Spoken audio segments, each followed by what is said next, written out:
রাজনীতি বনাম প্রেমনীতি। লেখনীতে মাহারিন ৩ পর্ব সংখ্যা ২১। ঋতুর পালা বদলের সঙ্গে সঙ্গে কেটে যায় মাঝখানে ৭টা দিন। বীভৎস সেই দিন, বীভৎস সেই ক্ষণ পুরোপুরি মুছে দিয়ে গেল না, গেলেও বেশ খানিকটা মন দূর হয়ে যায় শেহরিনের। হাসপাতাল থেকে ডিসচার্জ পেয়েছে সে পরের দিনই, তবে ডাক্তার নানান নির্দেশনা সে ক্লান্ত এবং বিরক্ত। এত কিছু মেনে চলা যায় নাকি? মনে মনে তার ভীষণ আফসোস, কেন যে এত ভূতের ডিম হলো, কেন সে দুর্গম রাজ্যের রাজকন্যা হলো না, ঢাল তলোয়ার অস্ত্রবিদ্যার শত্রুবিনাশ শিখল না কেন? মা হয়ে গিয়েছে, মেডিসিন খেয়ে নাও। বেলকনিতে বসারত অবস্থায় বাবা ওষুধ খাওয়ার নির্দেশনা কর্ণপ্রহরে পৌঁছায় শেহরিনের। সবুজ কুঞ্জলতায় লতানো দেহের দিকে দৃষ্টি তার। এই জন্যই তো একজন মানুষ, তার বাবা আজ ৭ দিন হলো তার বিজনেস অফিস মিটিং সমস্ত কিছু বাদ দিয়ে মেয়ের সেবা যত্ন করে যাচ্ছে। একটাই কথা, তার চোখে মেয়ে পুরোপুরি সুস্থ না হওয়া পর্যন্ত সে ঢাকায় ফিরবে না, যার কারণে বাসায় বসে যতটুকু ভার্চুয়ালি কানেক্টেড থেকে অফিস সামলানো যায় সেটুকু সামলে যাচ্ছে তিনি। অন্যদিকে মেয়ে ক্রমাগত তাকে বুঝিয়ে যাচ্ছে, চোখের সামনে স্বতঃস্ফূর্তভাবে দেখিয়েও চলেছে।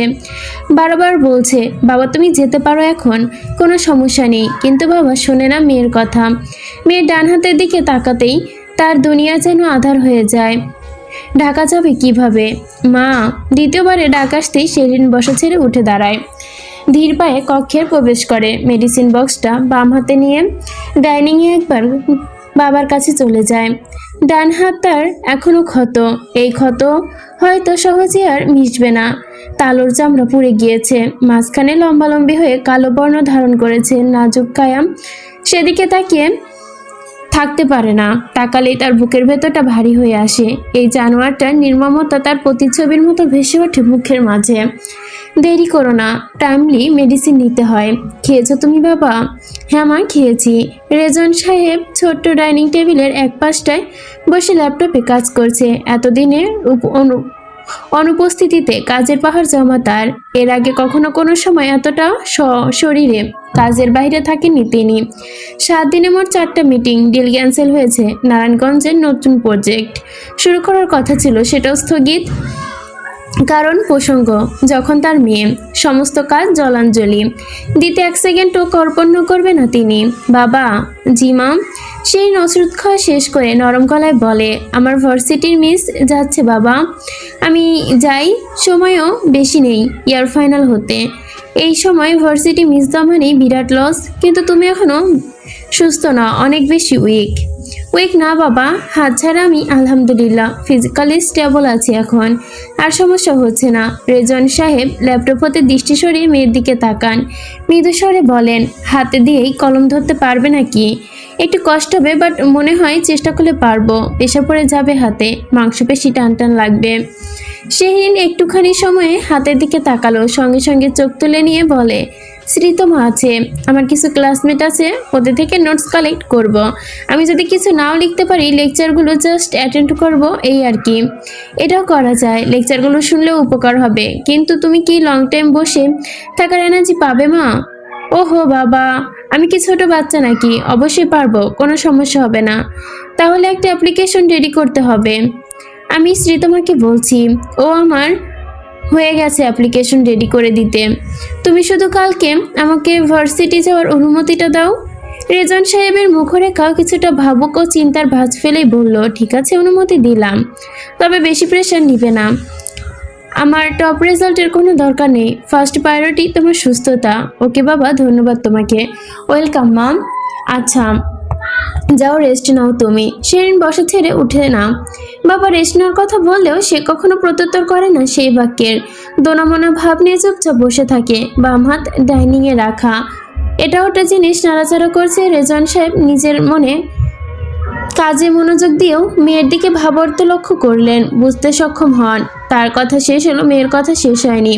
হয়তো কিছু একটা বলতে চাইছে, কিন্তু হেজিটেশনের কারণে বলতে পারছে না। তবে তিনিও নিজ থেকে কিছু বলতে চান না। দেখা যাক মেয়েকে নিজ থেকে কত দূরে এগোয়। 2 মিনিট, 1 মিনিট এভাবেই পেরিয়ে যায়। শেহরিনের ভেতরের প্রশ্ন রেশে জমাট বাঁধে। দলা বলে, কিন্তু মুখ ফুটে উচ্চারণ করতে যেন লজ্জা পাচ্ছে। কিভাবে নেতা সাহেবের কথা জিজ্ঞেস করবে সে? কি করে বলবে? বাবা নেতা সাহেব কি হারিয়ে গিয়েছে নাকি চট্টগ্রাম থেকে দূরে গ্রামে পাড়ি জমিয়েছে? সেই যে হাসপাতালে থাকতে একদিন মাত্র দেখতে এসেছিলেন আর তোলেন না, এরপর থেকে তো সে লাপাত্তা। সুস্থ হতে দেখে বুঝি আর কোনো খোঁজ না প্রয়োজন বোধ করেনি। এ কেমন নিষ্ঠুরত এমপি! জনগণের কোনো খেয়াল রাখে না তার। বাবা বলুন, মামা মামি কি এসেছিল? সরি। শেহরি নিবদ্ধ চোখ তুলে তাকায়, কোমল কণ্ঠে বলে, মামা মামি এসেছিল কি আমাকে দেখতে? তুমি কি ভুলে গিয়েছো মা? দুদিন আগেই তো মামা মামি আর মোমো এসেছিল তোমাকে দেখতে। ও হ্যাঁ হ্যাঁ, ভুলে গিয়েছিলাম। তুমি কি অন্য কারো আসার কথা চিন্তা করছো বলে ভুল বকছো? রেজওয়ান সাহেবের সূক্ষ্ম নজরদারি শেহরিন চোখ তুলেও নামিয়ে নেয় সঙ্গে সঙ্গে। বাম হাতের আঙ্গুল অন্য সাথে পেঁচাতে পেঁচাতে নীরব বনে চলে যায় সে। ধরা খেয়েছে, বাবা বুঝেও গিয়েছে, আর কিছু বলার প্রয়োজন নেই। নেতা সাহেব তো মনে হচ্ছে ভীষণ ব্যস্ত। এমপি মানুষ, তার কি আর বসে থাকার উপায় আছে বলো? আর আমিও বলে দিয়েছি আমার মেয়েকে মেয়র না বার্তার উত্তর কোনো কথা নেই, বারে বারে ফোন করবে না। ফোন করেছিলেন উনি তোমাকে? হ্যাঁ করেছিল। কি বলেছে? এটা আমাদের কথাবার্তা মা, তোমার শোনার প্রয়োজন নেই। ও ঠিক আছে, আচ্ছা 1 মিনিট ওয়েট করো, কাজটা শেষ করে নেই, তোমার সাথে কিছু কথা আছে আমার। শিহরিন উঠতে গিয়ে আবার বসে পড়ে। বাবার কথা আছে শুনে বুকের মধ্যে তার অস্থিরতা যেন ধীরে ধীরে বাড়তে শুরু করে। না জানি কি বলবে। নেতা সাহেবকে নিয়ে অজস্র ভাবনায় এক মুহূর্তে মাথায় এসে ঘুরপাক খেতে থাকে তার। রেজওয়ান সাহেব আপাতত কাজ শেষ করে ল্যাপটপখানা বন্ধ করে দুহাত মুষ্টিবদ্ধ করে টেবিলে রাখেন। শেহরিনের দিকে দূর পূর্ণ মনোযোগে তাকে স্থির গলায় বলে, রিল্যাক্স হও, আমি তোমাকে কিছু প্রশ্ন করব, তুমি ঠান্ডা মাথায় উত্তর দিবে, ধীরস্থির মস্তিষ্কে। উত্তরটা যেন সঠিক হয়, কেমন? শেহরিন অল্প বিস্তার মাথা নাড়িয়ে সায় জানিয়ে বলে, জি বাবা। প্রশ্নগুলো গুরুতর সহকারে নিবে, কারণ এটা তোমার জীবনের একটি বিশেষ সিদ্ধান্ত গ্রহণে সাহায্য করবে। তাড়াহুড়ো করে মনের বিরুদ্ধে গিয়ে কোনো কথা বলো না। আমি জাস্ট তোমার থেকে ক্লিয়ার হতে চাই এই বিষয় নিয়ে, কারণ আমার জিনিসটার অধিক সময় ধরেই ঘাটাঘাটি করা উচিত না, সেটার মূল্য কমে যায়। জি। তুমি কি সান্নিধ্যকে পছন্দ করছো, বা তোমার কি মনে হয় তার জন্য তোমার ভালো লাগা সৃষ্টি হয়েছে? শেহরিনের শরীরে যেন শীতল স্রোত বয়ে গেল, ঠান্ডা শিহরণ। সে আগে হতেই ভেবে রেখেছিল বাবার প্রথম প্রশ্ন হয়তো এটাই হবে। তার থেকে সুস্থ উত্তর চাইবে এই নিয়ে। উত্তর দেওয়ার আগে সে স্বর্ণপর্ণে চোখ বন্ধ করে নেয়, মনটা নিরেট স্বরে জিজ্ঞেস করে, তুমি কাকে পছন্দ করো? প্রশ্ন করা মাত্র মনটা মস্তিষ্কের সঙ্গে নেতা সাহেবের মুখটা ভাসিয়ে তোলে। মানুষটার চোখে ছোট ছোট যত্ন, দায়িত্ব, সেই সাথে সম্মান করার স্মরণীয় আসে। সেগুলো তার ভালো লাগার মূল কারণ। থিতু হয় সে, এতটুকুই কষ্টের। নির্মদ কণ্ঠ উন্মাদ করে বলে, হ্যাঁ। এ ব্যাপারে কোনো কনফিউশন আছে কি? না। তুমি কি তার সাথে একটি পবিত্র বন্ধনে জড়াতে সাহস করতে পারো মা? বিয়ে? হ্যাঁ বিয়ে। যেহেতু তোমার ভালো লাগার ব্যাপারটি সৃষ্টি হয়েছে, সেই হিসাবেই বলছি। উনি কি ব্যাপারে তোমাকে কিছু বলেছে? রেজওয়ান সাহেব পরিষ্কার কণ্ঠে বলে, না, সে তোমার অপেক্ষায় আছে। তুমি যেদিন তাকে হ্যাঁ বলবে, ঠিক সেই দিনই সে এগোবে, এর বাইরে কিছু করবে না। শেহরিন ফের দ্বিধাদ্বন্দ্বে মধ্যে পড়ে। বিয়ের ব্যাপারে সরাসরি হ্যাঁ বলার সাহসটা তার ভেতরে আসে না। মনের মধ্যে অজানা এক ভয় এসে জেঁকে ধরে। লোকটা এখন অপেক্ষার তালিকায় রেখে নিজেকে স্থির করে রেখেছে সে। তুমি যদি সত্যিকার অর্থে তাকে পছন্দ করো, তাহলে আমার মনে হয় বিয়ের সিদ্ধান্ত নেওয়াটা যথার্থ, কারণ ভালোবাসা এই পছন্দের আড়ালে লুকিয়ে থাকে। ধরতে পারলে সুপ্ত অবস্থায় আছে, প্রকাশ পাবে আরও কিছুটা সময় পর। আমি তোমাকে অনুরোধ করব, যদি তোমার দ্বিতীয় কোনো ভাবনা চিন্তা না থাকে, তবে এর চেয়ে বেটার অপশন চুজ করার ইচ্ছে না থাকলে হ্যাঁ বলে দাও। এভাবে ছেলেটাকে অপেক্ষায় রাখা উচিত নয়। শেহরিন মৌনতা অবলম্বন করে। রেজওয়ান সাহেব মেয়ে নীরবতার মাঝে একটু থেমে আবারও কথা তোলেন, আমি আমার অভিজ্ঞতা থেকেই ছেলেটিকে পরখ করেছি। কিছু ব্যাপার আমার পছন্দ না হলেও মানুষ হিসেবে আমার তাকে অনেক পছন্দ হয়েছে। তবে আমার পছন্দ অন্য পছন্দ, তোমার আমার পছন্দের মধ্যে কিছুটা তফাৎ থাকতে পারে। তুমি যেটা বলবে সেটাই আমি মেনে নিব, হ্যাঁ বা না, যেটাই হোক না কেন তুমি সেটা তাকে জানিয়ে দাও। আমাদের উচিত হবে না ছেলেটাকে আশে রাখা, তার ক্ষতি করা। তুমি কি জানো ওর এই সমস্ত ব্যাপারে একদিক থেকে ভীষণ ক্ষতি হচ্ছে? ক্ষতির কথা শুনে শিরিন নাজুক দৃষ্টি তুলে তাকায় বাবার দিকে, ধীর কণ্ঠে বলে, ক্ষতি হচ্ছে? হ্যাঁ, ক্ষতি হচ্ছে। এই যে বাধাহীনভাবে তোমার সঙ্গে দেখা করছে, কথা বলছে, তোমায় হেল্প করছে, এগুলো জনসাধারণ নজরে আসছে। আর পলিটিক্যাল পার্সনদের এই ব্যাপারে সতর্ক থাকা ভীষণ। একটা ভুয়া সংবাদ কেরিয়ারের বিপর্যয় আনতে সক্ষম, জনগণের আস্থা হারাতে সক্ষম। আমার মনে হয় এই জিনিসটা আগে থেকেই তোমাকে আমি অবগত করেছি। জি, ও নিজ থেকে তোমাকে কিছু বলবে না, জোর জবরদস্তি করবে না, কিন্তু সে হাত গুটিয়ে বসেও থাকবে না তোমার বিপদে। সে আসবে, তোমার দেখভাল করবেই। তুমি কি একটি লং টাইম ক্যারি করতে পারবে বলো মা? তুমি কি চাও সে কাজ ফেলে সবসময় তোমাকে নিরাপত্তা দিতে আসুক? যদি তোমার মন বলে সে তোমার উত্তর উপযুক্ত, তোমার জন্য উপযুক্ত, তাহলে আমি তোমাদের দুজনের হাত এক করে দিতে রাজি, কারণ আমি চাই না আর তোমাকে একাইভাবে ছাড়তে। একটা বিশ্বস্ত হাতে তুলে না দেওয়া পর্যন্ত নিশ্চিত হওয়া কঠিন। বাবার কথাগুলো শেহরিনের একপাক্ষিক চিন্তাভাবনাগুলো দূর করে দেয়। সে নিজের চিন্তাভাবনা কাটে, সমস্ত কথাই অর্থ মস্তিষ্কে পুনরাবৃত্তি ঘটায়। আমি একজনকে পছন্দ করেছি, তার প্রতি আমার ভালো লাগা সৃষ্টি হয়েছে। আমি চাইছি সে আমায় কেয়ার করুক, আমার আশেপাশে কিংবা আমার খোঁজ রাখুক। সে যে আমাকে সম্মানটা দিচ্ছে সেটাই আমার তার প্রতি সন্তুষ্টিতে রাখছে। মোট কথা আমি তাকে ধরে রাখতে চাইছি, তবে সেটা একজন জীবনসঙ্গী হিসেবে না, একটা পবিত্র বন্ধনের মাধ্যম হিসেবে। কেন নয়? আমি কেন নিজের ভালো লাগাগুলোর প্রসার ঘটাতে তার ক্ষতি করব? যেহেতু সে চুপচাপ সেটা সহ্য করে যাবে, যার ক্ষতি সম্পর্কে কোনো কথা বলবে না, দায়ী করবে না আমাকে, তাহলে আমার কি উচিত না ওর দিকটা ভেবে দেখা? আমি তো চোখ বন্ধ করেও নিজের ইনশিওর করতে পারি, সক্ষমও। He is definitely perfect for me. তাহলে ভয় আসছে কেন? নিজেকে স্থির করে সে স্পষ্ট গলায় বলে, আমার মনে হয় উপযুক্ত কথাটা সঠিক বাবা। আমি এমন একজনকে চেয়েছি যে আমাকে একটু বুঝবে, প্রাধান্য দিবে, সম্মান দিবে, আমার বিশেষ চাওয়াগুলো সে পূরণ করবে। আমার অধিক অর্থ সম্পদের প্রতি কোনো ইন্টারেস্ট নেই, আমি শুধু একটু শান্তি চাই, ভালোবাসা চাই, জীবনে যতটুকু থাকা প্রয়োজন ততটুকু মিলেই এনাফ। তবে আমি পড়াশোনা কন্টিনিউ করতে চাই, এ ব্যাপারে আমার কোনো কম্প্রোমাইজ চলবে না বাবা। শিওর, এই ব্যাপারে আমিও তোমার সাথে একমত। তবে কি আমি ফাইনাল অ্যান্সার হ্যাঁ ধরে নিব মা? হ্যাঁ, তবে তার আগে আমি ওনার সাথে একটা শান্তি চুক্তি করতে চাই বাবা। শান্তি চুক্তি? শিরিন মৃদু হাসে, দৃঢ় কণ্ঠে বলে, ইয়েস, শান্তি চুক্তি। সে যেহেতু তার প্রফেশনাল লাইফে অশান্তির মাঝে বিরাজ করে, সেখানে পার্সোনাল লাইফে আমাকে অবশ্যই তার সাথে শান্তি চুক্তির কার্যকর করে নিতে হবে।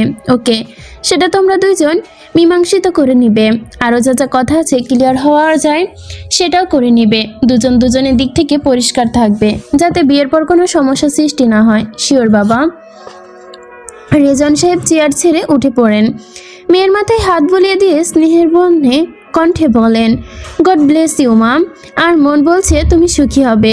শেহরিন নরম হেসে বাবার আদর গ্রহণ করে নেয়।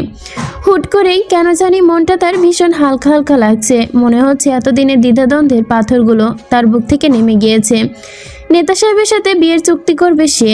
বিয়ে? নেতা সাহেব? আল্লাহ, কত দূর চলে গিয়েছে তারা। হালি শহর, রাত 10:30।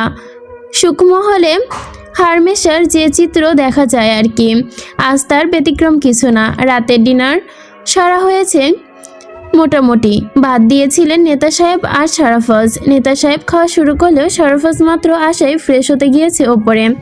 সানিদার পাশের চেয়ারে সঙ্গে এক বান্দা স্থির হয়ে দাঁড়িয়ে থাকা বলে ভুল হবে, বাঁধা অবস্থায়। সানজির একটা ওড়না তার পেটের ওপর দিয়ে পেঁচিয়ে চেয়ারের সঙ্গে আষ্টেপৃষ্টে বেঁধে রেখেছে, তবে বান্দার হাত পা স্থির থাকলেও মুখ চলমান। একটা চুইংগাম সে ঘণ্টাখানেক ধরে চিবিয়ে যাচ্ছে। আজকের অপরাধ একটু গুরুতর। সন্ধ্যায় সে তার মিসকে কোথা থেকে তেলাপোকা ধরে এনে ভয় দেখিয়েছে, সরাসরি তার চুলের ওপর ছাড়িয়ে দিয়েছিল। ম্যাম ভয়ে কান্না করে না পড়িয়েই চলে গিয়েছে। 2 নম্বর, রাতে হোমওয়ার্ক করানোর সময় একটা খাতাও তিথি খুঁজে পায়নি। হয়তো স্কুলে ইচ্ছে করেই রেখে এসেছে বেবি মানিকটা, যাতে বাসায় এসে হোমওয়ার্ক করতে না হয়। 3য় অপরাধ, সান্নিধ্য বাসে আসার সঙ্গে সঙ্গে সে ইয়োপানি বলে ওপরতলা থেকে 1 গ্লাস পানি তার গায়ে ঢেলে দিয়েছে। অতঃপর সবগুলো অপরাধ একত্রে করে তাকে পানিশমেন্ট দেওয়া চলেছে। 1 ঘন্টা ধরে এই অবস্থায় থাকতেও, যদিও তিথির হাতে দুঃখা খেতেও হয়েছে একটু আগে, কিন্তু সান্নিধ্য দেওয়া পানিশমেন্টে নড়াচড়া বন্ধ হয়ে গিয়েছে। ফুপুমণি সোফায় বসে সংবাদ দেখছিল শাহজাহান খান। তার ওই পাশে গুটিসুটি করে পা তুলে সোফায় বসে ফোনে ধ্যান দিয়ে সানজি। তাসিনের ডাক পেতেই চোখ তুলে তাকিয়ে বলে, কি হয়েছে? আমার স্কুল ব্যাগে 2টো চকোচকো আছে, নিয়ে আসো তো। যাও, তোর হাত বাঁধা, চকোচকো খাবে কিভাবে? তুমি খাইয়ে দিবে? আরে মামার বাড়ির আবদার নাকি? চুপচাপ যেটা মুখে আছে ওইটাই শেষ কর। তোর ভয় লাগে না কেন? আমি বড় হয়ে গিয়েছি, ভয় পাই না। বিয়ে করব, ইয়োপানিকে বিয়ে করব। ইয়োপানির কথা শুনে সান্নিধ্য খেতে খেতে তাসিনের দিকে তাকা এক নজর, অতঃপর গম্ভীর কণ্ঠে বলে, চকোচকো খাবি? আছে তোমার কাছে? সান্নিধ্য একটা মরিচ তুলে তাসিনের দিকে বাড়িয়ে দিয়ে বলে, এটা আছে, স্পেশাল চকোচকো, খেয়ে দেখ, মজা আছে সত্যি। হা কর। তাসিন সরল মনে হা করতেই সানজি লাভ দিয়ে সে সান্নিধ্যের হাত থেকে মরিচ কেড়ে নেয়, ফেলে দিয়ে বলে, হুস, এটা খেলে তুই মানকির মতো লাফালাফি করবি। মরিচ চিনিস না? ইয়োসানি বলেছে মজা খেতে, তোকে পানিশমেন্ট দেওয়ার জন্য বলেছে। তুই ওর ইয়োপানির কথা বললি না, এই জন্য। ওর কথাই ইয়োপানির ভূতের নামা। আমার তো মান সম্মান খাইয়ে দিলি, এই শেহরিনেরটাও শেষ করে। সানজি সান্নিধ্য দেখে ঘুরে তীক্ষ্ণ চোখে তাকিয়ে বলে, ওকে বলে লাভ নেই, তুই তোর কাজ কর। শোন, যা করবে একটু তাড়াতাড়ি কর। নীল নকশা চলছে বাসায় তোর বিরুদ্ধে। কি হয়েছে? সানজি মুখ খোলার আগেই শাহজাহান সাহেব পিছু ঘুরে ভারী কণ্ঠে বলেন, সান্নিধ্য, তোমার খাওয়া শেষ হলে এখানে আসো, কথা আছে। কিছুটা সময় পার হতেই সান্নিধ্য খাওয়া শেষ হয়। একই সাথে তিথি শারাফাজ ওপর থেকে নামে। নিচে নামা মাত্রই ছেলের অবস্থা দেখে হতাশ চোখে তাকায় শারাফাজ। উপরন্ত না পেয়ে ছেলের হয়ে সে নিজের সবার কাছ থেকে অনুনয় করে বিশেষ শর্তে মুক্তি পাইয়ে দেয় বেবি মানিককে। বেবি মানিক ছাড়া পেতে খানিকটা লাফালাফি করে, অতঃপর সোফায় এসে দাদুর হাত থেকে রিমোট নিয়ে কার্টুনের চ্যানেল দিয়ে সবার মাঝে বসে পড়ে দেখতে। সানজি বাবার কথা মতো নাজনীন বেগমকে ডেকে আনেন। সকলে একত্রে হওয়া শেষে শাহজাহান সাহেব সুস্থির কণ্ঠে বলেন, সান্নিধ্য, আমরা একটি বিশেষ কাজ করে এসেছি। তুমি যেহেতু এই কয়টা দিন ব্যস্ত ছিলে, তাই জানানোর সুযোগ হয়ে ওঠেনি। আজকে ফ্রি আছো, তাই ভাবছি কথাটা বলা উচিত তোমাকে। বলো। শাহজাহান সাহেব স্ত্রীর পানে এক পলক তাকিয়ে বলে, আমরা অম্বেশাকে রিং পরিয়ে এসেছি হবু পুত্রবধূ হিসেবে। কোন পুত্রের বধূ হিসেবে? শারাফাজ হালকা কেসে উঠে সান্নিধ্যের বাঁকা কথা শুনে। সানজি ধীর পায়ে ভাইয়ের আড়ালে গিয়ে মুখ টিপে হাসে, কিন্তু বাদ বাকি 3 জনের মুখ যেন থমথমে। নাজনীন বেগম বিরক্তি গলায় বলে, কোন পুত্রের বধূ হিসেবে আবার? তুমি ছাড়া অবিবাহিত কোন পুত্র আছে আমার? নিশ্চয়ই তোমার কথাই বলছে। পুরুষ মানুষ 4টা বিয়ে করতে পারে আম্মা। তোমরা ভাইয়ার একটা বিয়ে করিয়েছো, আর একটা করাতে পারো, সমস্যা নেই। আর সান্নিধ্যের জন্য একটাই চলবে। এসব কথা বলে কথা ঘুরিও না প্লিজ। আমরা অম্বেশাকে ঋণ পড়িয়ে এসেছি, বুঝতে পারছো ব্যাপারটা কত দূরে গিয়েছে? সান্নিধ্য সরাসরি শাহজাহান সাহেবের দিকে তাকায়। বাবা, তুমি কি জেনে বুঝে কাজটা করেছো? আম্মা, ভাবির কথা বাদ দিলাম, আমার ভাই তাই টান সেদিকেই। ভাবির টান কিসের জানি না, বাট তুমি কি ভেবে এই কাজে সমর্থন জানিয়েছো তাও আমি বুঝতে পারছি না। তোমার আপত্তি কোথায় সান্নিধ্য? সমস্যা কি? আপত্তি, সমস্যা এসব বাদ দাও। আমি ক্লিয়ারলি বলছি, আমি অম্বেশাকে বিয়ে করব না, সবার সামনে বলছি সেটা। তারপরেও সেটা নিয়ে কথা কেন তুলছো? রিং টিং এসব পরিয়ে আসার মানে কি? তোমার কাছে মানে না থাকতে পারে, আমাদের কাছে আছে। একটা মেয়েকে এইভাবে কতদিন কথা দিয়ে রাখা যায়? কথা আমি দেইনি, তোমরা দিয়েছো, তোমরা বুঝবে। এসব উল্টাপাল্টা লজিক আমার কাজকর্মে দায়ভার করতে পারবে না। আমি এসবের দায়ভার নিতেও পারবো না। তুমি কি অম্বেশাকে বিয়ে করতে রাজি নয়? মন স্থির করতে পারছো না? সান্নিধ্য, না মানে না। তুমি সেটা জেনে কোনো এক প্রকার বোকামি একটি কাজ করছে বাবা। আমি সত্যি অবাক হচ্ছি। শাহজাহান সাহেব দীর্ঘশ্বাস ফেললেন, পায়ের ওপর পা তুলে নিজে সোফায় শরীর এলিয়ে দিয়ে বললেন, রাজাকে মানা করাটা খুব খারাপ দেখায়, একটু বোঝো। অমেশা ভালো মেয়ে। আমি আর্গুমেন্টে যেতে চাচ্ছি না, জোর করো না প্লিজ। নাজনীন বেগম রুড়ো গলায় বলেন, তুমি চাইছো কি? আমার চয়েসের অন্য জায়গায়। শেহরিন? দিথি সরাসরি নামটি বলে দেওয়ায় সানিধ্য এক পলক তাকিয়ে বলে, হ্যাঁ। মিলেছে আমার কথা আম্মা? এই হচ্ছে আসল কারণ। শোনো সানিধ্য, আমি অম্বেশা ব্যতীত কোনো মেয়েকে আমার ছোট পুত্রের বধূ হিসেবে মানব না। বিয়ে আমি করবো আম্মা, আমি মেনে নিলেই এনাফ। বাবা তুমি? শাহজাহান সাহেব ছেলের ভাব গম্ভীর্য দেখে বড় ছেলের দিকে তাকায়, সারাবার চোখের পাতা ফেলে আশ্বস্ত করে জানায়। সানিধ্যর কথা মেনে নেওয়ার ইঙ্গিত দিল আড়ালে। শাহজাহান সাহেব নিজেও বুঝে গেছেন এর বিকল্প কোনো কিছু নেই। চেষ্টা করে লাভ হবে না, অনেক চেষ্টাই তো করেছে। এই ছেলে যে এক ধাঁচের মানুষ, সেখানে আর কোনো যুক্তিতে দ্বিমত করে লাভ নেই। ঠিক আছে, কি আর করা।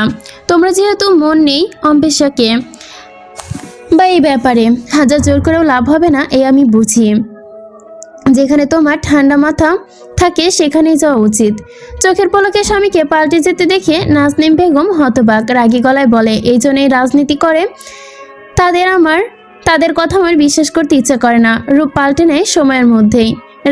রাগ করো না নাজনীন, আমি তো বলেইছিলাম আগে, তোমার ছোট ছেলের না মানে না, হ্যাঁ করানোর কোনো উপায় নেই। তুমি এরপরও জোর করেছ। তিতি খানিকটা এগিয়ে সে সানিধ্যের দিকে তাকিয়ে বলে, এখন তাহলে অম্বেশার কি হবে? আঙ্কেল আন্টির মুখ রইল কি আমাদের কাছে? তোমরা যদি চাও আমি একটা ব্যবস্থা করতে পারি। কি ব্যবস্থা?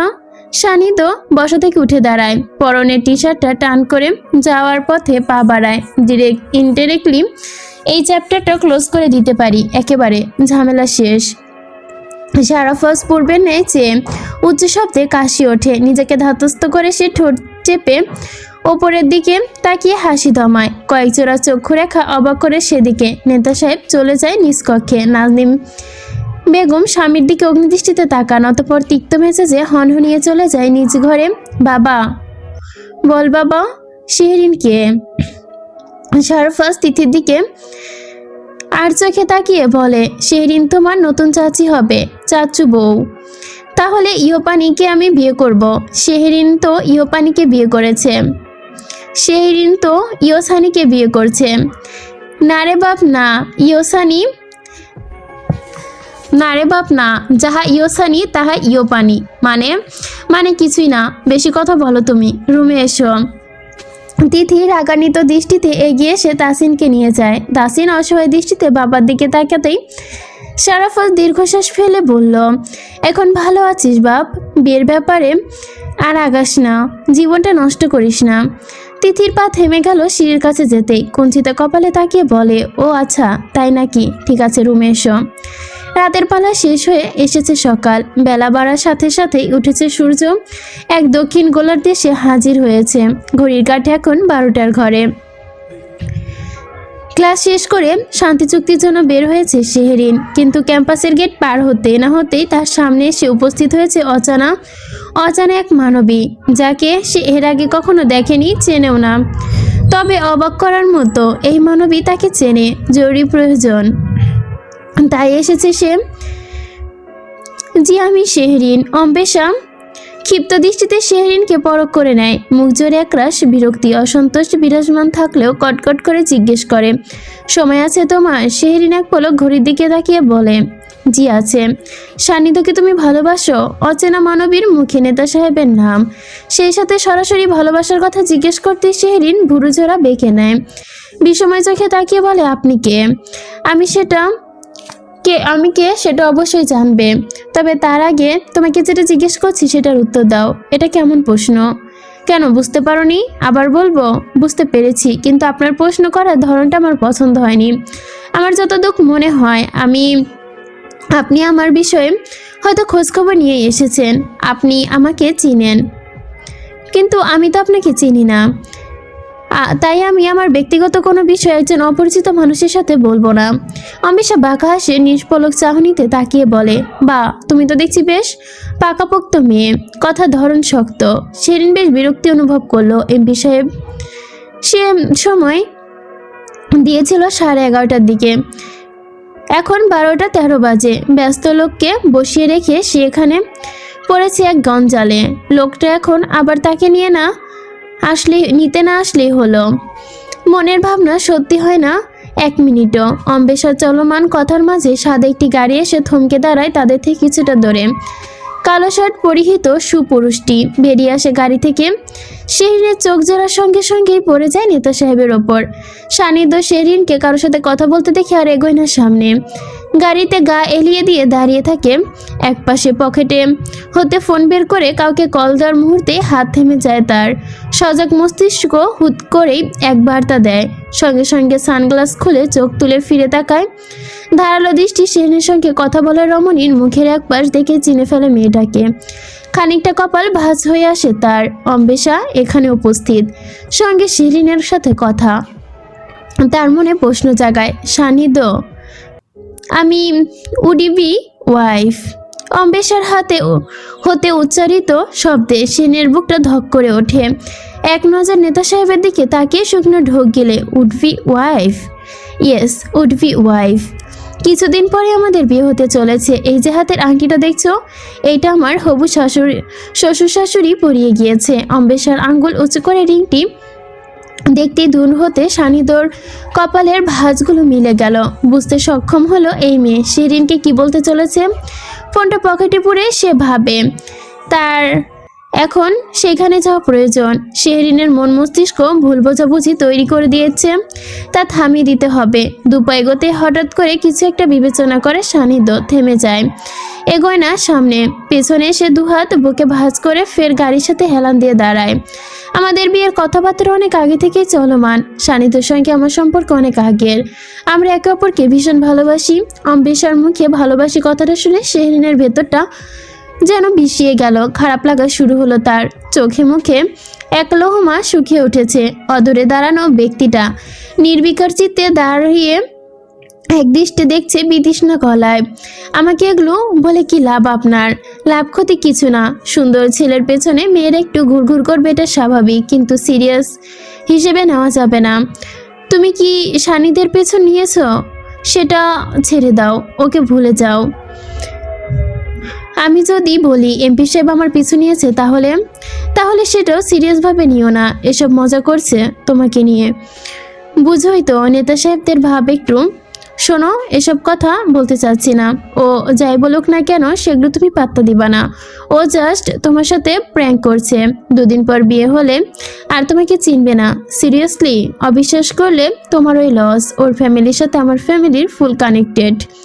দরকার হলে তুমি শিওর হওয়ার জন্য ওর ভাবির সাথে কথা বলতে পারো। রাজনীতি যারা করে তাদের মেয়ের প্রতি একটু ছুকছুক স্বভাব থাকে।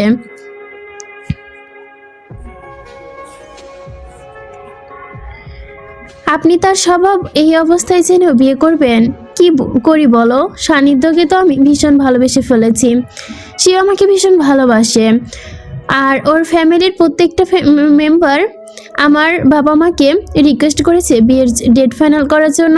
তাই তোমাকে বলছি, আমাদের মাঝে এসো না। আমাদের সুন্দর সম্পর্কটা জটিল করো না। বুঝতে পেরেছো কি? শেরি নিজের ভেতরের অস্থিরতা কাটিয়ে দীর্ঘশ্বাস ফেলে নাজুক কণ্ঠে বলে, বুঝতে পেরেছি। গুড। আশা করছি নেক্সট টাইম সান্নিধ্যর সঙ্গে তোমার দেখা হলে অ্যাভয়েড করে চলবে। আর যে কোনো প্রস্তাবে না করে দিবে। উনি এসেছেন, এখনই না করে দিচ্ছি। শেরির প্রত্যুত্তরে অম্বেশা সরু চোখে বড় হয়ে যায়। সান্নিধ্য এসেছে শুনে সঙ্গে সঙ্গে ঘুরে তাকায় পেছনে। কিছুটা দূরে কালো শার্ট আর কালো মাস্ক পরা সানগ্লাস পরিহিত নেতা সাহেব দাঁড়িয়ে।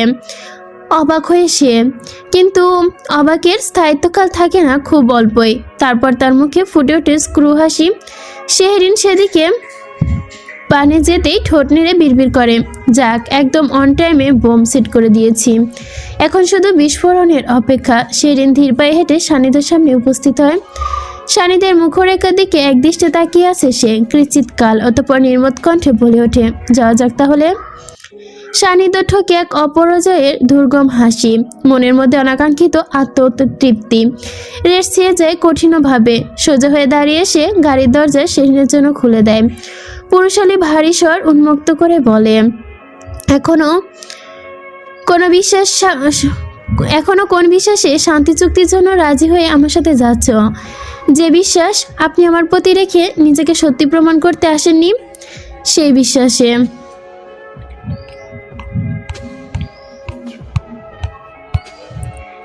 ক্যাফে মিডো, বেলা 12:30। মধ্যাহ্ন শেষে ক্যাফে রেস্তোরাঁয় মানুষের আনাগোনা অনেক সময়ের চেয়েও তুলনামূলক কম থাকে। বেশ নিরিবিলি শান্ত পরিবেশ বজায় চারপাশে। একদিক থেকে নেতা সাহেব একটু সুবিধাই হয়েছে আজ। যত লোকজন সমারোহ কম, তার জন্য ততই ভালো। কেননা সিকিউরিটি ছাড়া চলাচল তো অনেকই করেছে, কিন্তু কিছু মেনটেনও করতে হয়। এর ওপরে আবার পুরো চট্টগ্রাম জুড়ে জায়গায় জায়গায় তার শত্রু বিছানো। শেহরিনকে বসার জন্য চেয়ার টেনে দিয়ে অতঃপর নিজের আসনে বসে সান্নিধ্য। সবসময় পায়ের ওপর পা তুলে বসার অভ্যাস। কতিপয় দুজন মানুষের সামনে সেই সামান্য বিরতি, আর এই অভ্যাসটা থেকে বিরত থাকতে চাচ্ছে নেতা সাহেব। এর মধ্যেই বিশেষ একজন তার সামনে বসা, যার কারণে সেটা এগিয়ে শুকায় দেয়। সুস্থির হয়ে বসে সে। ক্যাফে কফি আর এক্সপ্রেসো কোল্ড কফি। সান্নিধ্য একটা ব্ল্যাক আর একটা কোল্ড কফির অর্ডার দিয়ে মুখ হতে মাস্ক খুলে ফেলে। হাতে থাকা ফোনটার সুইচ অফ করে শেহরিনের দিকে দৃষ্টি মেলে শান্ত গলায় জিজ্ঞেস করে, কেমন আছো? ভালো। তোমার হাতে এখন কি অবস্থা? ব্যথা আছে কি? 7 দিন পর হাতের খোঁজ নিতে আসা নেতা সাহেবের প্রশ্নে অভিমান জমায় শেহরিন। সেই সঙ্গে কিঞ্চিৎ রাগ যোগ করে। বেটা 7 দিনের নিখোঁজ থাকার পর আজকে এসেছে হাতের খোঁজ নিতে। এতদিন মনে পড়েনি? এতদিন লাপাত্তা হয়ে দেশে পাড়ি জমিয়েছিল শুনি। কে কি জানে এই 7 দিনে নাজুক লতিয়ে গিয়েছে, কিভাবে দিন কাটিয়েছে। হাসপাতালের যে বুকে ঝরে পড়ে দেওয়া যত্ন, লতানো পতানো অনুভূতি, হিমশীতল, আর এখন এসেছে খোঁজ নিতে। আপনি কি জানেন আপনি মাইন্ড গেম খেলছেন বেশ দক্ষভাবে? জানি, স্বীকারও করছেন। সান্নিধ্য ম্যাডামের কণ্ঠে কিঞ্চিৎ অভিমানী সুর শুনে ঠোঁট উল্টে হাসে। নির্বোধ কণ্ঠে বলে, অস্বীকার করা উচিত ছিল। ভালো সাইকোলজিক্যাল ম্যানিপুলেন্স করতে পারেন আপনি। অপরাধ কি? কিছু একটা হয়তো। মাঝখানে 7 দিন তোমার সাথে দেখা হয়নি তার জন্য। শেরিন চোখ না মেনে সান্নিধ্যের কথায় সামনে রাখা ব্যাগটার সুতো ধরে নকশায় আঙুল দিয়ে নাড়াচাড়া করছে। এত সামান্য কারণে কি আর অপরাধ হয় নাকি? আফটার অল নেতা সাহেব আপনি। চারদিকে খেয়াল রাখতে রাখতে হয়তো ভুলে গিয়েছেন আমায়। সান্নিধ্য চেয়ার খানিকটা হেলান দিয়ে ডান হাত মুঠো করে থুতনিতে রাখে। ঠোঁটের কোণে মৃদু হাসি রেখে, ম্যাডামের মনে অবশেষে তার জন্য শূন্যতার সৃষ্টি হয়েছে তাহলে। এই 7 দিন সে ইচ্ছাকৃতভাবে দেখা করতে যায়নি। শেহরিনের ধারণা সঠিক। Psychological manipulation, push and push কৌশল সে অবলম্বন করেছে এবং মনে হচ্ছে এটাতে সে সফল। সেরকম কিছু নয়। আমি গেলে তুমি হয়তো হেজিটেট ফিল করতে, সেই জন্য আর কি। বাই দ্য ওয়ে, মিস করছো আমাকে? শেহরিন সামান্য কপাল ভাঁজ করে। সান্নিধ্য দ্রুত দৃষ্টি ফাঁদে পা না দিয়ে চোখ তুলে তাকায় না তার দিকে, কারণ এই দৃষ্টির মাঝে আটকা পড়লে আরও দুর্বল হয়ে পড়বে সে।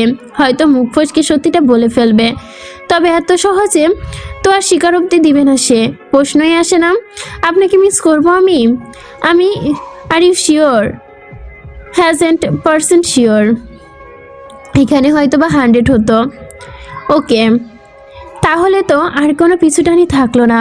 এমনিতেই কয়দিন পর আমাকে আবার লং টাইমের জন্য নিরুদ্দেশ হতে হবে। আবারও নিরুদ্দেশ কথাটা শুনে শেহরিনের দৃষ্টি যেন এবার জড়তা কাটলো। চোখ যারা আলতো করে তুলে তাকায় সামনে বসা ব্যক্তির দিকে, চোখে প্রতিস্থাপন করে, অতঃপর শীতল কণ্ঠে বলে, এক্সকিউজ মি এমপি সাহেব, আমি বোকা নই। মাইন্ড গেম শুধু আপনি নন, আমিও খেলতে জানি। আপনি নিরুদ্দেশ হন, সমস্যা নেই। আমিও টেকনিক্যালি ফলো করতে পারি, ঠিক যেমন মালয়েশিয়া গিয়ে আপনাকে সারপ্রাইজ করে দিয়েছিলাম। শেহরিন মালয়েশিয়া গমনের সেই দিনগুলো মনে হতে সান্নিধ্য যেন যন্ত্রণার বেড়াজালে দীর্ঘশ্বাস ফেলে দিল। এসবের কি দরকার শেহরিন? সমঝোতায় আসি তার চেয়ে বরং। ঠোঁটের কোণের বক্স হাসি দুলে উঠল শেহরিনের। ভুরুজোড়া উঁচিয়ে নেতা সাহেবের দিকে তাকিয়ে বলে, এত তাড়াতাড়ি? সান্নিধ্য সরু চোখে তাকিয়ে স্মিত হাসে। গাইডলাইন ভালো মতো, maturity, personality, present of my mind, just strong. ধন্যবাদ, তবে এত অল্পতে আই মিন এ মালয়েশিয়ার কথা শুনে স্যালেন্ডার করে দিলেন? স্যালেন্ডার নয়, স্বীকারোক্তি। এটা তুমি করছো না। দুজনে চলমান কথা ঠান্ডা মস্তিষ্কের যুদ্ধে ওয়েটার কফি নিয়ে আসে, ফলে সংঘটিত হয় খানিক সেকেন্ডের বিরতি। শানিত কফি সার্ভ করে দিয়ে বলে, ধরতে পারবে? সমস্যা নেই, পারবো। এখন কি হাতের অবস্থা দেখতে পারি? পারমিশন স্বরূপ 7 দিন পর। শানিত নিজ কপিতে হালকা স্টিপ রেখে টেবিলে রাখে, অতঃপর ঠান্ডা গলায় বলে, তাহলে স্বীকার করছো আমার না আসার কারণে মন ইফেক্ট ফেলেছে? আই মিন তুমি চেয়েছো আমি আসি, বাট ভালোবাসার স্বীকার অবধি করছো না? শেহরিন সান্নিধ্যকে সরাসরি প্রশ্নে খানিকটা দমে যায়। নেতা সাহেবের প্রতি তার ভালো লাগা সৃষ্টি হয়েছে, সেটা খুব সহজে স্বীকারোক্তি করা ভীষণ কঠিন। কারণ সে যদি স্বীকার করে ফেলে, এই লোক তাহলে লজ্জায় ডুবিয়ে মারবে। মুখ ফুসকেও ভুলেতে সে সত্যিটা বলবে না। প্রশ্ন পরিবর্তন করুন। 1-2 সমঝোতা থেকে তাহলে 2-1 সমতা আনা যাক। আমি কোনো গেম খেলছি না। তোমাকে আমি প্রশ্ন করেছি, সেটার উত্তর তুমি দিতে পারছো না, তাহলে হেরে গেলে না? আপনি অনেক ধূর্ত মস্তিষ্কের মানুষ। সান্নিধ্য ঠোঁট চেপে মাথা নাড়িয়ে বলে, সহজ প্রশ্ন করলে মানুষ এটাই বলে। মোটেও সহজ নয়, অপশনাল কিছু আনুন। আমার দিকে তাকাও তাহলে। শেহরিন চোখ নামিয়ে নেয় অন্যদিকে, সঙ্গে সঙ্গে বাম হাতের নখ খোটাতে খোটাতে, এটা আরও অসম্ভব। তবে আপনাকে বোঝা উচিত, আমি কোনো শান্তি চুক্তি করতে এসেছি আপনার সঙ্গে। ইনস্ট্যান্ট হিসেবে নিচ্ছেন না কেন? স্বীকারোক্তি পরে চুক্তি। দারুণ, সবসময় সব কিছু মুখে প্রকাশ করে বোঝানো চায় না। আমি সশরীরে এখানে উপস্থিত, এটাই যথেষ্ট নয়? আমার দিকে তাকাচ্ছ না কেন তাহলে? আপনি অন্যদিকে তাকান, আমি তাকাচ্ছি। শেহরিন, আপনি আসার পর থেকে এই পর্যন্ত অন্যদিকে 1 সেকেন্ডের জন্য চোখ সরাননি। তুমি বুঝলে কি করে? বোঝা যায়। শানিত কিচিৎ হেসে দৃষ্টি সরিয়ে অন্যদিকে। আমার চোখ সরবে না, স্বীকার অবধি নানা পর্যন্ত। মানুষ তো ন্যূনতম লজ্জা পায়, আপনি সেটাও পান না। আমরা যারা রাজনীতি করি তারা লজ্জার সাইডে রেখে চলি। লজ্জা নিয়ে চললে রাজনীতি করা যায় না। নিশ্চয়ই এটা রাজনীতি নয়, প্রেম নীতি বলছো? সেন হার মেনে যায়। যতই হোক কাটানোর চেষ্টা। ঘুরে ফিরে সে এক জায়গায় সে দাঁড় হচ্ছে। এই চতুর মস্তিষ্কের লোকের সঙ্গে একদমই লড়া কঠিন। ভীষণ দীর্ঘশ্বাস ফেলে একরোখা ব্যক্তিকে অবশেষে চোখ তুলে তাকায়। তার চোখে তুলে তাকানোর সঙ্গে সঙ্গে শানিত তাকে এমনভাবে লজ্জায় কুকড়ে নিমজ্জিত করে। শান্তি চুক্তি, স্বীকারোক্তি না দিয়ে এই লোক তার বুকে রক্তক্ষরণ বইয়ে দিচ্ছে। স্বীকারোক্তি দিলে তো একদম লজ্জায় মেরেই ফেলবে। ওকে, রিল্যাক্স, এত লজ্জা পেতে হবে না। আপাতত নীরবতার সম্মতি লক্ষণ করে নিচ্ছি। শান্তি চুক্তিতে আসি আমরা। শেহরিন ঠোঁটের ওপর ঠোঁট চেপে নিয়ে নিজেকে শান্ত করে ধাতস্থ করে বলে, শান্তি চুক্তি, আপনার কোনো মতামত আছে কি? তোমারটা আগে শুনি। শান্তি চুক্তির প্রথম বাক্য উচ্চারণ করতে উদ্যত হয় শেহরিন, কিন্তু উচ্চারণ করার আগ মুহূর্তে বাধাপ্রাপ্ত হয়। পাশে হতে একজন বয়োজ্যেষ্ঠ পুরুষের আগমন তাদের মাঝে। এমপি সাহেব, একটু কথা বলা যাবে?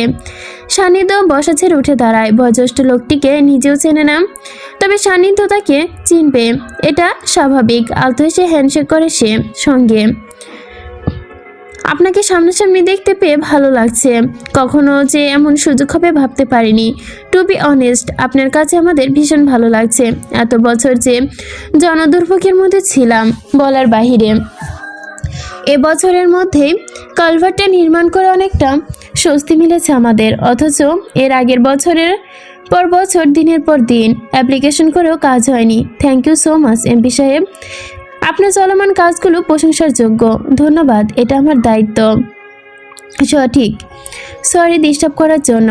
আসলে আপনাদের দেখে কথা না বলে পারছিলাম না। সিকিউরিটি থাকলে হয়তো সম্ভব হতো না, এজন্য আর কি। সুযোগ মিস করতে চাইনি। It's okay, no problem.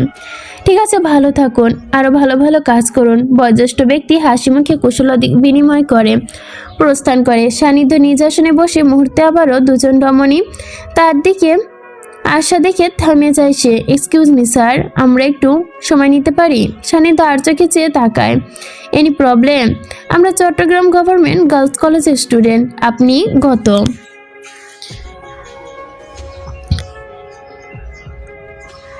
গতকাল আমাদের কলেজে এসেছিলেন অনুষ্ঠানে। এক রমণী থামতো আর এক রমণী মুগ্ধ চোখে তাকে বলে, আসলে কালকে আপনার সঙ্গে আমাদের অনেক ফ্রেন্ড ছবি তুলেছে।